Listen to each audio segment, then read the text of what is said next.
ایک صحابی تھے جوان 12-14 سال عمر، عشق لگا سی کھیڑا کھیڑ دی میں 12-14 سال عمر تو ہر وقت حضور کے پاس رہتے تھے۔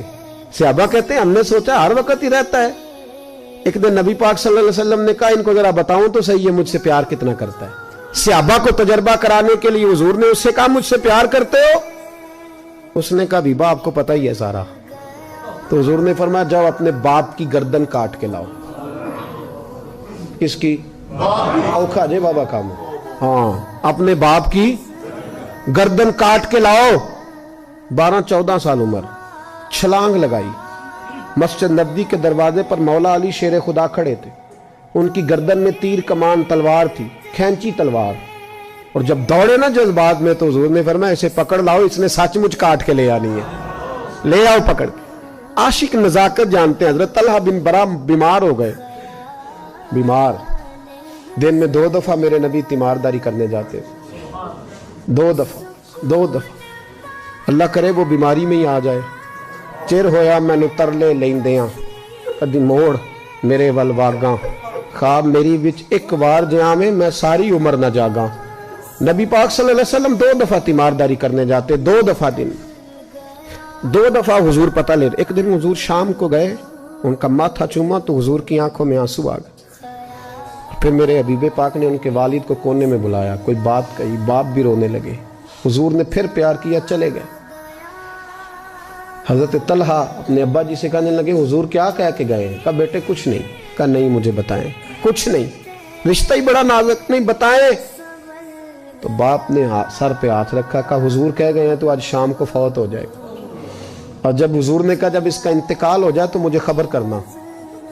والد کو چارپائی پہ بٹھا کے تو حضرت طلحہ نے ہاتھ پکڑ لیا۔ عشق تے اگ دوویں ایک برابر، پر عشق دا سیک ودھیرا، اگ تے ساڑے ککھ تے کانے، عشق ساڑے تن میرا، او اگ دا دارو می تے پانی، مینوں کوئی دسے عشق دا دارو کیڑا، بلے شاہ اتھے کچھ نہیں بچدا جتھے عشق ہوراں دا ڈیرا۔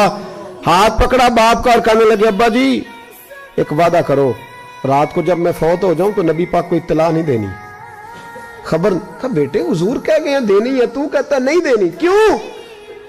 عاشق نزاکت جانتے ہیں، اگرچہ 12-14 سال عمر تھی پر عشق پکا تھا نا، نزاکت سمجھتے تھے۔ کہنے لگے ابا جی جن گلیوں سے حضور نے گزر کے آنا ہے وہ یہودیوں کی گلیاں ہیں، ایسا نہ ہو میرے جنازے کی خاطر حضور گزرے اور کوئی میرے نبی کو تکلیف دے دے، اس لیے خبر نہیں کرنی مصطفیٰ کو، آپ جنازہ پڑھ کے دفنا دینا۔ رات کو انتقال ہوا، باپ نے جنازہ پڑھا، دفن کیا، سارا کچھ جاننے والے رسول آئے۔ کہا مجھے بتایا کیوں نہیں؟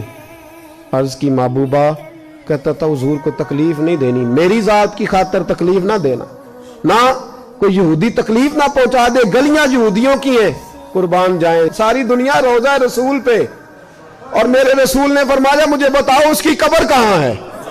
ساری دنیا روضہ رسول پہ، اور نبی پاک اس غلام کی قبر پہ کھڑے آنسو بہ رہے ہیں۔ صحابہ کہتے ہیں ہر قبر پہ دعا یہ ہوتی تھی یا اللہ قبر کشادہ کر دے، یا اللہ اس کا حساب آسان کر دے۔ یہاں دعا بھی انوکھی، اس کے لیے دعا بھی انوکھی، رشتہ ہی بڑا نازک ہے۔ میرے نبی پاک نے دعا بڑی انوکھی فرمائی، کہا اے اللہ جب میرے طلحہ کی تیرے ساتھ ملاقات ہو تو ذرا اس سے مسکرا کے ملنا، وہ تیری شان کے لائق ہے، ذرا اس سے مسکرا کے ملنا۔ کہتے ہیں وجد ہو گیا طاری، اس لیے کہ جو رشتہ نبی کا امتی سے ہے اور امت کا رسول سے ہے اس کی نزاکت کو صرف غلام جان سکتے ہیں، غلام جان۔ میں نے پچھلے جمعے بھی کہا تھا، مجھے ایک شخص کہنے لگے آپ بتیاں لگاتے ہیں، جھنڈیاں لگاتے ہیں، میں نے کہا بس نہیں چلتا، ہم تو تارے بھی لگا دیں، ہمیں ہمارا پتہ ہی نہیں۔ میرا دل کرتا ہے گلی گلی پھروں اور یہ نعرہ لگاؤں جان ہے عشق مصطفیٰ، روز فضو کرے خدا، جس کو ہو درد کا مزہ وہ ناز دوا اٹھائے کیوں، اور پھر کے گلی گلی تباہ ٹھوکریں سب کی کھائیں کیوں، اگر دل کو یہ عقل دے خدا تو تیری گلی سے جائیں کیوں۔